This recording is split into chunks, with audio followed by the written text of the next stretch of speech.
Donc je vais vous parler, donc je vais peut-être un petit peu condenser ma présentation puisqu'on est un petit peu en retard. Donc je vais vous parler de l'écho-endoscopie thérapeutique en 2010. Donc vous savez, l'écho-endoscopie thérapeutique offre aujourd'hui une nouvelle opportunité, notamment une nouvelle option, notamment lorsque l'endoscopie traditionnelle a échoué ou est impossible en cas de chirurgie préalable. Cette écho-endoscopie permet donc de traiter des collections pancréatiques, notamment lorsque celles-ci ne bombent pas dans le tube digestif ou s'accompagnent d'une hypertension portale, des abcès pelviens profonds.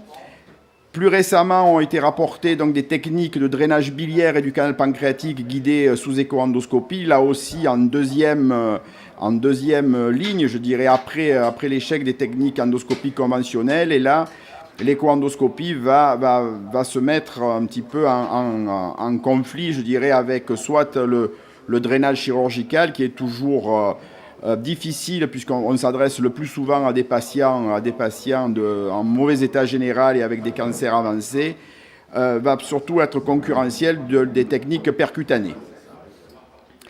Mais également, elle offre de nouvelles approches thérapeutiques, et ça, c'est ce qu'on verra à la fin de ma présentation, notamment par les possibilités d'ablation des tumeurs, de tissu tumoral, notamment au niveau du pancréas, en utilisant soit de la radiofréquence, soit de la photothérapie dynamique. Dans le traitement de certaines tumeurs kystiques du pancréas, bien sélectionnées. Et aussi, il va y avoir de nouveaux protocoles de thérapie guidée par écho-endoscopie pour les adénocarcinomes du pancréas, toujours en association, bien sûr, avec des traitements systémiques comme la radiothérapie ou la chimiothérapie. Donc, pour faire cette écho-endoscopie thérapeutique, bien sûr, il faut du matériel adapté. Et il faut un écho-endoscope interventionnel avec un canal opérateur suffisamment large pour utiliser du matériel de D-French, des aiguilles de large calibre de 19 gauges et différents types d'accessoires, notamment ces cystostomes, qui vont permettre de créer ces anastomoses entre par exemple un kyste et la paroi gastrique en utilisant le D-French, et des cystostomes de calibre plus fin, notamment le C-French, pour créer ces anastomoses, ces communications entre les canaux biliaires, par exemple, ou le canal pancréatique et l'estomac. Donc la première technique, et celle qui est la plus ancienne, et que je pense qu'on verra aujourd'hui, c'est le drainage guidé par écho-endoscopie des collections pancréatiques, qui rajoute en fait au guidage radiologique et endoscopique qu'on connaissait un guidage échographique. Et vous voyez ici les différentes étapes de ce drainage avec la ponction, la mise en place d'un fil guide, après l'utilisation ici, vous voyez, d'un cystostome de D-French pour élargir l'orifice, et la mise en place ici d'une prothèse de D-French double queue de cochon multiperforée et d'un drain nasokystique.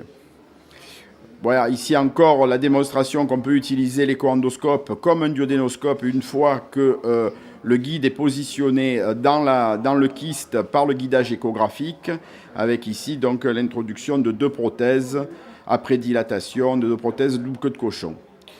Bien sûr, lorsque le kyste est infecté, comme ici, ou lorsqu'il contient de multiples cavités ou un liquide très épais, il est conseillé d'y adjoindre un drain nasokystique pour laver cette cavité pendant au moins 48 heures.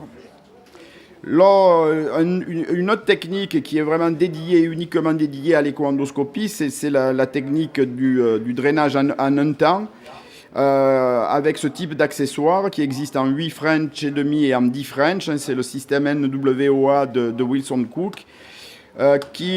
Sur le même accessoire, on a la possibilité d'avoir donc ici la pointe de coagulation, un cathéter dilatateur et la prothèse, puis un système de pousse-prothèse de type Oasis. Donc ici, vous voyez ces différentes techniques en utilisant ce one-step drainage, la ponction, le guide qui est l'infundibulotome qui va servir de guide, puisqu'on peut retirer sa partie interne qui est rigide et le transformer en guide. Puis après, on suit l'introduction de la prothèse sous contrôle échographique. Dans la littérature, vous voyez ici donc les premières séries, la majorité des séries publiées en utilisant l'écho-endoscopie comme technique de drainage de ces collections pancréatiques. Et vous voyez que la morbidité de cette technique est relativement faible et probablement plus faible que celle qui avait été rapportée par les techniques habituelles de drainage transmural par endoscopie. Probablement, il y a moins d'hémorragie en utilisant l'écho-endoscope puisqu'on sélectionne les zones avasculaires sans vaisseau interposé entre le kyste et la paroi digestive. Une étude randomisée a été publiée en 2008 dans Gastro-intestinal endoscopie, qui est avec un faible nombre de patients, mais c'est la seule étude randomisée, qui avait randomisé donc 30 patients dans chaque groupe. Vous voyez qu'il n'existait pas de différence significative dans le taux de complications entre les deux techniques, c'est-à-dire drainage écho-endoscopique versus drainage endoscopique transmural standard, même s'il n'y avait pas de complications dans le groupe écho-endo et 13%, c'est-à-dire qu'il y avait eu 2 hémorragies importantes ayant nécessité des transfusions dans le groupe de drainage endoscopique. La différence n'est pas significative. Par contre, l'efficacité, le taux de drainage efficace était supérieur dans le groupe écho-endo versus le groupe endoscopie transmurale, même si on ajustait les résultats à l'existence ou non d'un bombement digestif. Bien sûr, en cas d'échec de ces drainages, on peut utiliser la nécrosectomie endoscopique. Bien sûr, la première partie consiste à réaliser une kystogastrostomie en utilisant un écho-endoscope et en mettant en place aussi plusieurs prothèses. Puis, en cas d'échec, on peut après élargir l'orifice avec un ballonnet et aller procéder à la nécrosectomie, comme on voit ici, avec un endoscope de gros calibre pour aller aspirer, enlever, retirer cette nécrose avec une anse ou différents systèmes.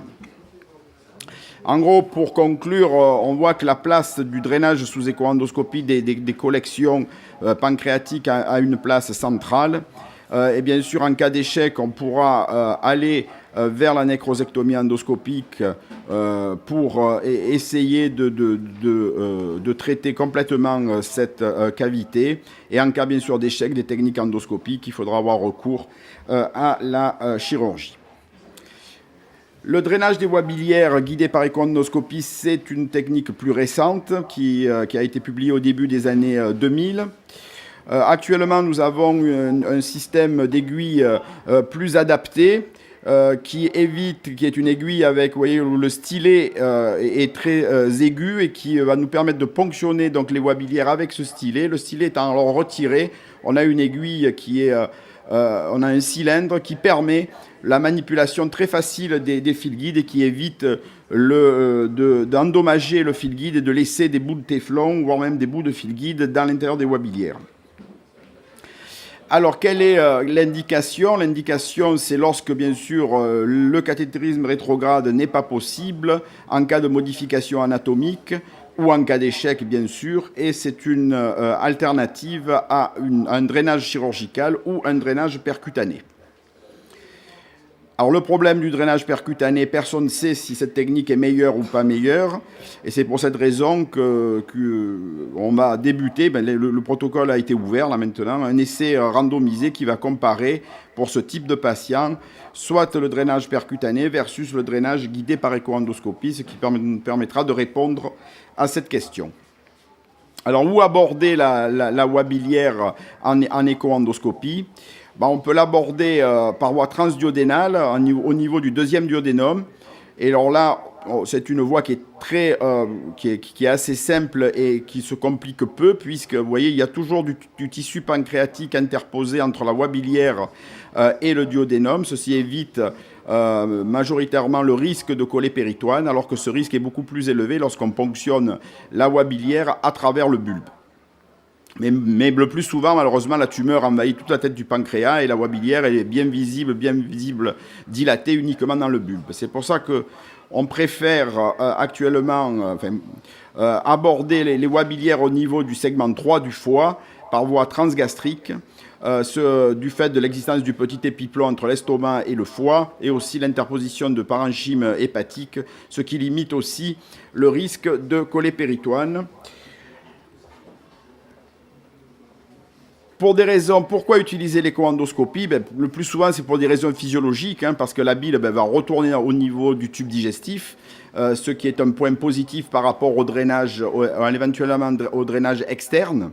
Et pour des raisons pratiques, c'est qu'il est plus facile après de retourner nettoyer cette hépatico-gastrostomie lorsqu'elle est obstruée que de refaire une deuxième tentative, un deuxième drainage par voie percutanée.